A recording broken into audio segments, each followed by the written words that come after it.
Ya, lantas apa saja pasal-pasal yang dipersoalkan ke MK oleh Roy Suryo, Rismond Sianipar, dan Tifauzia Tiasuma? Apakah uji materi ini akan memengaruhi status tersangka ketiganya? Kita bahas bersama Refli Harun, kuasa hukum Roy Suryo, Rismond Sianipar, dan Tifauzia Tiasuma, serta Ketua Umum Rampai Nusantara, Mardiansah Semar. Selamat petang, Mas Semar. Selamat petang, Bang Refli. Petang, Lona. Ya, dari 6 pasal yang diuji, mana kira-kira yang dianggap paling merugikan Roy, Tifa, dan juga Rismond? Ya, paling merugikan ya pasal 32 dan 35. Karena pasal 32 Undang-Undang ITE itu ancaman hukumannya 8 tahun. Oke. 32 ayat 1 ya. Ayat 2 juga kita uji. Kemudian pasal 35 ancaman hukumannya 12 tahun. Oke. Tetapi bagi kita itu it doesn't make sense. Pasal yang tidak masuk akal kalau dikenakan kepada RRT, Roy, Rismond, dan Tifa. Jadi itu overcharge kita mengatakan ya, too much. Kenapa too much? Begini, sebenarnya kan itu untuk sebuah kejahatan, penipuan misalnya. Ada pasal 32 itu kan misalnya mengubah dokumen publik, merusak dokumen publik, atau dokumen milik orang lain. Misalnya gini, ada sebuah perbankan, dia punya kode-kode tertentu, dokumen tertentu, nah dokumen itu dirusak oleh seseorang, kemudian tidak bisa diakses lagi. Padahal itu dokumen penting yang menyangkut misalnya nasib nasabah dan lain sebagainya. Pasal 35 aneh lagi. Pasal 35 itu ada sebuah dokumen palsu. Oke. Kemudian diedit oleh kita, oleh katakanlah RRT, lalu menjadi seolah-olah otentik. Kan nggak begitu. Jadi kita ingin mengatakan ya, antara first product, input dan outputnya, first product dan end productnya itu nggak ada beda. Oke. Jadi pasal 32 dan 35 bisa diterapkan kalau antara input atau first productnya dengan output atau end productnya itu berbeda. Oke. Nah, ketika mereka meneliti misalnya sebuah ijazah, so-called ijazah yang paling komplit sebenarnya yang diupload oleh Dian Sandi misalnya ya, maka kan tidak berubah. Artinya ijazah yang diteliti itu ya tetap bisa ditemukan sampai sekarang. Oke. Karena pasal 32 dan 35 itu adalah semua dokumen itu jadi rusak. Karena rusak dia nggak bisa ditemukan lagi. Oke. Paham maksud saya kan? Nah ini juga begitu. Dokumen itu diedit sedemikian rupa sehingga tampak otentik. Oke. Nah, gitu. Untuk merespon Bang Refli sebelum saya ke Mas Semar, kita coba lihat ada informasi Presiden ke-7 Republik Indonesia Joko Widodo mendatangi Mapolresta Surakarta, Jawa Tengah pada Rabu sore terkait pendalaman berkas kasus dugaan pencemaran nama baik yang menyeret nama Roy Suryo, Tifa, dan Rismond. Saat ini kita sudah bersama jurnalis Kompas TV Widi Nugroho. Widi, Anda bisa laporkan bagaimana dengan hasil pemeriksaan sore hari ini, apa yang didalami oleh penyidik Polda Metro Jaya hari ini? Siapa saja yang diperiksa? Ya Ilona, sore ini kami mendapatkan informasi bahwa Presiden ke-7 Joko Widodo menjalani pemeriksaan atau mendatangi Mapolresta Surakarta ini untuk melengkapi berkas yang masih belum lengkap oleh penyidik dan saat ini masih berlangsung di dalam, dan juga ajudan Jokowi yaitu Kompol Syarif Muhammad Fiansa yang juga melengkapi berita acara yang masih dirasa kurang oleh penyidik dari Polda Metro Jaya. Dan sampai saat ini pun kami masih belum mendapatkan atau masih menunggu informasi pasti tentang kegiatan ataupun apa saja materi yang dibahas di dalam oleh penyidik dan juga Jokowi dan juga ajudannya. Namun yang jelas kami tadi sudah mendapatkan bocoran informasi sedikit dari ajudan Jokowi bahwa pemeriksaan atau tambahan data yang diperlukan ini nantinya akan melengkapi yang sudah dilakukan oleh penyidik sebelumnya, yaitu yang mendatangi sejumlah saksi dan juga menggelar pemeriksaan di wilayah Solo dan Jogja sebelumnya, dan hari ini dilengkapi untuk kemudian diserahkan ke kejaksaan, karena kemarin pada saat penyerahan berkas yang pertama dirasa belum lengkap atau dalam bahasanya disebut P19, maka kali ini dilengkapi agar nantinya bisa P21 untuk kemudian dilanjutkan ke persidangan dan juga seperti apa yang diinginkan oleh Jokowi bahwa dia akan menggunakan forum persidangan untuk menunjukkan ijazahnya kepada publik. Ilona. Ya, berarti sekarang ini apakah Pak Jokowi masih berada di lokasi, Widi? Ya, sampai saat ini baik Joko Widodo maupun Kompol Syarif Muhammad Fiansa masih berada di Mapolresta Solo untuk menjalani tadi yang saya sebutkan, melengkapi berkas dan juga melengkapi berita acara yang dibutuhkan oleh penyidik Polda Metro. Kami masih menunggu saat-saat di mana nanti akan ada konferensi pers setelah kegiatan ini selesai di Polresta Surakarta atau Polresta Solo ini. Belum. Berarti tadi Anda sempat mendapatkan pernyataan dari Pak Jokowi bahwa akan memberikan atau memperlihatkan ijazah aslinya dalam persidangan.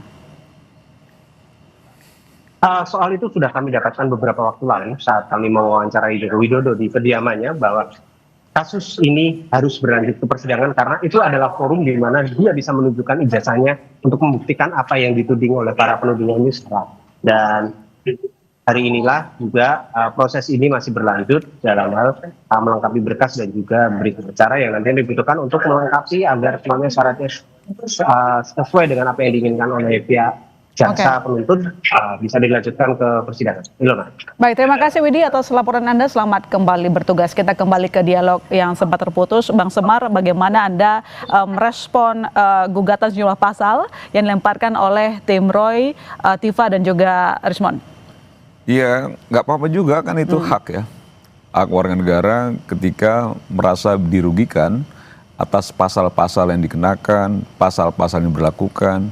Dan ini upaya Bang Refli Harun dan kawan-kawan, terutama kliennya ya, untuk coba menguji pasal-pasal itu. Karena kliennya kan sekarang sudah dijadikan tersangka. Nah, saya memang tidak mau terlalu jauh masuk ke domainnya soal Mahkamah Konstitusi. Tapi memang sepengetahuan saya, uji materi di Mahkamah Konstitusi memang tidak mudah.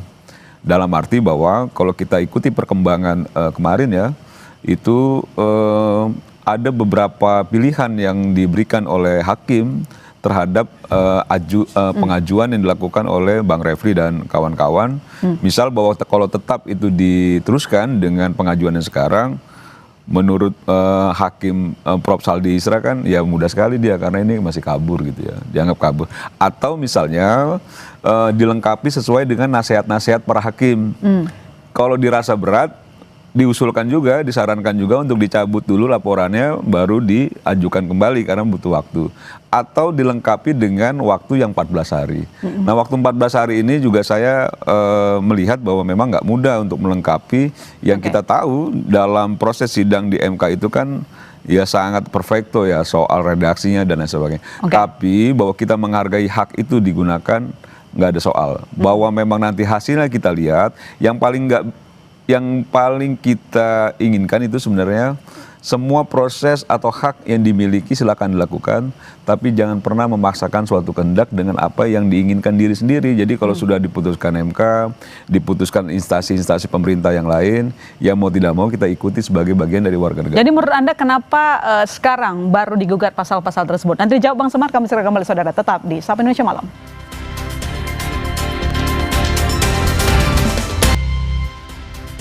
Ya, Bang Semar, ini kan sebenarnya status tersangka terhadap Roy, Tifa, dan Rismond sudah agak lama, tapi baru sekarang digugat pasal-pasal dianggap memberatkan dan too much tadi kalau kata Bang Refli.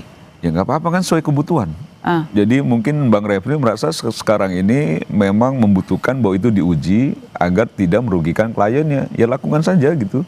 Jadi kan begini, semua orang yang menguji ke MK pasti sesuai dengan kebutuhan, sesuai dengan momentum, sesuai dengan peristiwanya.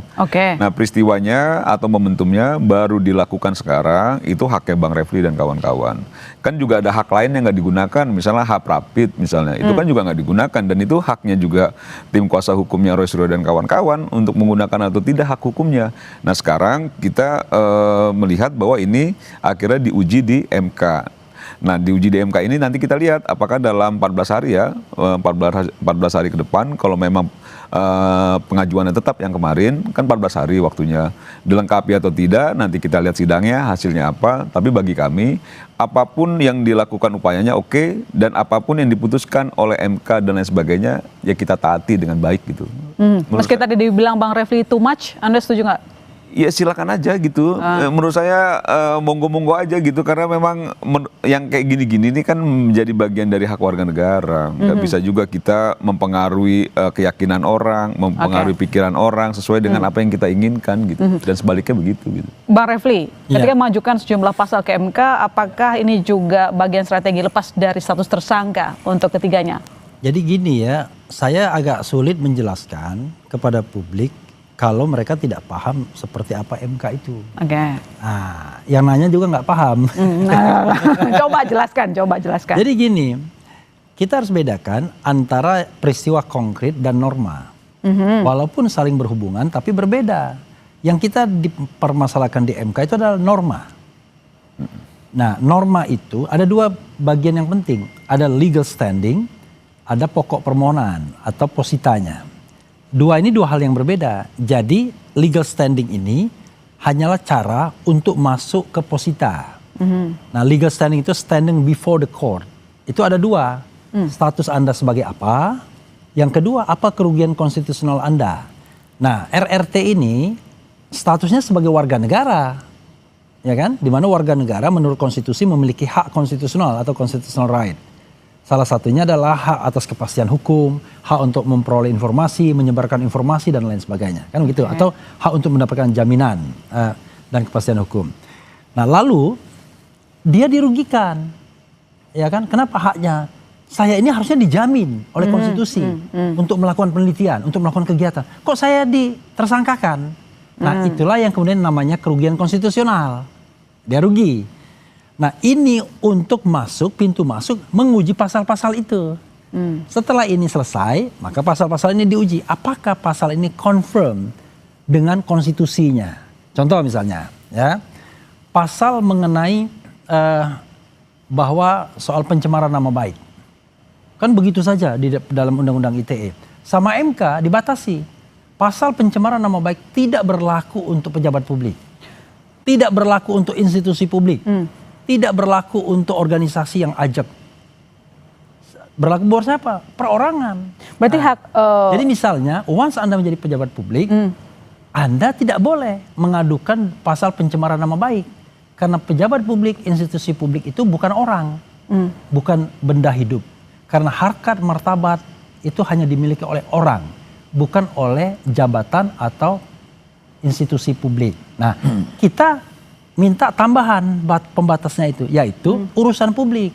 Jadi walaupun Pak Jokowi tidak lagi menjadi pejabat publik, tidak lagi menjadi presiden, tapi yang kita masalahkan adalah urusan publik, public affairs atau public interest. Nah, kita masuk agar setiap urusan publik itu adalah hak warga negara untuk melakukan penelitian misalnya. Oke, berarti sebenarnya status tersangka itu dianggap Bang Refli salah alamat karena pada dasarnya Roy, Tifa, dan Rismon itu sedang melakukan penelitian.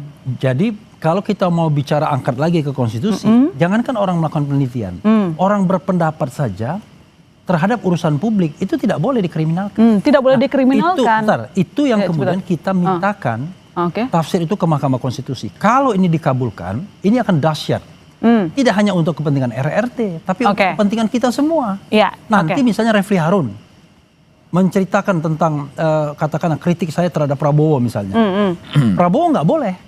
Misalnya Prabowo udah pensiun, saya bilang apa yang dilakukan Prabowo itu nggak benar dan lain sebagainya. Tapi karena yang saya kritik adalah urusan publik, public affairs, maka tidak boleh ada kriminalisasi terhadap itu. Dianggap dikriminalisasi. Saya sedang membangun demokrasi dan konstitusi. Saya kira begini ya, kalau bicara soal kriminalisasi, kan kita sejak awal menghargailah persoalan bahwa orang mengklaim melakukan penelitian secara ilmiah dan lain sebagainya, monggo. Cuman kita semua tahu penelitian kan tentu ada caranya juga, ada metodologinya juga dan lain sebagainya. Nah, yang menjadi persoalan adalah ketika Roy Suryo menyampaikan penelitian. Gini, kalau Anda mau bicara tentang penelitian, metode dan lain sebagainya, gini. Anda latar belakangnya apa dulu? Nah, kita harus fair dong. Bukan Bang, secara normal saja Bang. Enggak, penelitian itu macam-macam, ada eksploratif, ada eksplanatif. Iya, tapi tidak juga. Jadi penelitian itu tergantung jenisnya seperti apa. Ya, kalau Anda nggak paham seperti itu, bukan. Susah. Jauh lebih baik sebenarnya apa yang dilakukan Anda kalau nggak paham penelitian jangan. Misalnya Bonatua, dia proses, minta KIP. Oh, itu karena penelitiannya berbeda. Diambil, nah itu dilakukan dia nggak paham. Ini nggak paham. Bukan lagi misalnya itu kan uploadan medsos yang diteliti Ini yang oleh nggak Roy paham. Suryo dan Ini kawan-kawan. yang nggak paham. Yang maksud saya dari Embos dan lain sebagainya itu tidak bisa diteliti Bro, asli atau makanya palsu Anda melalui harus uploadan medsos gitu loh. Anda harus punya Nah ini yang background menurut saya penelitian, gitu. sejak awal dasarnya aja Roy Suryo sudah salah itu. Nah, Dia ini melakukan dia nggak ngerti, penelitian, nggak gitu ya, ngerti. melakukan Karena penelitian dari alat uji nggak telitinya ngerti dia. itu tidak benar. Nah, itu susahnya nggak. Makanya langsung Jadi, bicara Anda tanya saya, palsu, ya? Anda tanya. palsu. Nah ini Ya, yang menurut Anda tanya saya, bukan ya? mempersoalkan penelitiannya, bahwa dasar dari alat uji Roy Suryo lakukan penelitian itu tidak benar. Ini orang nggak paham. Itu tidak Susah. baik. Susah Kecuali orang nggak kalau paham. misalnya ijazah Pak Jokowi atau misalnya yang diambil oleh Bu Ini Natua itu susah. melakukan penelitian. Susah Nah kan nggak itu yang menurut saya jadi Susah bukan jadi kalau soal nggak paham. kriminalisasi gitu. Tapi- Susah nggak Tapi paham. memang itu adalah melakukan pelanggaran pidana ketika memang dia melakukan Ini penelitian nggak paham. tidak benar dengan dasarnya. Ini yang nggak paham. Dan itu- Motivasinya, gini. motivasinya Motivasinya, gitu loh. motivasinya Oke. dipertanyakan Betul. Pak Refli. Ini susah nggak paham ya. Kenapa? Nih saya terpaksa mengatakan nggak paham. Karena penelitian itu ada penelitian yang sifatnya eksploratif. Ada yang sifatnya deskriptif. Ada yang sifatnya eksplanatif. Itu beda-beda. Jadi yang dilakukan oleh Roy Suryo CS itu, Roy Suryo, Rismond dan Tifa adalah penelitian yang eksploratif, mengeksplor. Kalau Anda melakukan eksploratif itu, Anda seperti membuka hutan, babat. Sebelumnya tidak ada penelitian sebelumnya, tidak ada pembandingnya. Kan tidak ada orang yang melakukan penelitian terhadap ijazah Pak Jokowi. Nah, dia melakukan eksploitasi, eksploratif. Seperti Columbus menemukan benua Amerika dan lain sebagainya. Karena itulah, yang bahan-bahan yang ada, itulah yang diteliti. Nah, bahan yang ada itu apa? Satu, dokumen yang diupload Dian Sandi. Dua, dokumen yang pernah ditunjukkan oleh Sigit Sunarta, Oke. dekan. Dokumen yang pernah ditampilkan di screen besar karena waktu itu ada reuni. Dokumen yang ditampilkan Dirti Pidum, Brigjen Johandani, yang ada garis ujungnya. Nah, terakhir, dokumen itu dikonfirm oleh dokumen KPU, ternyata sama. Antara dokumen yang diteliti Roy Suryo dengan dokumen salinan yang diserahkan kepada KPU untuk menyalon presiden dan wakil presiden sama. Kan salinan Bang, saya coba diperjelas sedikit. oke. Ini tuh kan salinan. Dalam Ya. kita melakukan penelitian, biasanya kan harus ada subjek penelitian yang jelas begitu. Iya. Dan ini kan salinan. Iya. Nah, asli udah pernah diteliti Sekarang saya belum yang tanya, aslinya? sekarang saya tanya, ya, yang aslinya mana? Nah itu, Nah. itu aslinya di mana? Kemudian inilah penelitiannya lucunya. pakai apa? Silakan. Ini penelitiannya punya asumsi bahwa ijazahnya tidak asli. Lalu tiba-tiba yang diklaim Oke. sebagai ijazah asli itu baru muncul pada tanggal 15 Desember 2025 di Polda Metro Jaya ketika gelar perkara khusus. Dan itu udah dijadikan objek penelitian Ya. yang baru keluar itu. Dijadikan Karena nggak? ini bingung saya. Enggak, maksudnya kan soalnya aku begini bro, Mas Anda Mar paham tadi. nggak? Ya? Jangan nggak paham juga. Lokus dan tempus deliktinya itu 22 Januari sampai 30 April 2025. Oke. Itu yang dipermasalahkan, yang kemudian dikriminalkan. Kalau Anda cerita tentang dokumen yang baru keluar 15 Desember 2025 yang diklaim sebagai asli, diklaim ya. Kita mengatakan 99,9 itu palsu. Klarifikasi, tidak melalui klarifikasi dan lain sebagainya. Karena jauh dari awal Roy Suryo sudah mengambil kesimpulan dan disampaikan ke publik palsu yang menurut saya memang secara penelitiannya diragukan ketika dia mengambil bayangkan, alat uji. orang yang nggak paham kan penelitian, begitu ya. orang nggak paham Nah ini yang penelitian, menurut saya itu ngomong begini. Ya terserah Bang Refli kan sebagai pengacaranya Oke, ya. oke. Jadi sah-sah Lanjut aja aja. juga. Anda sebagai apa, coba?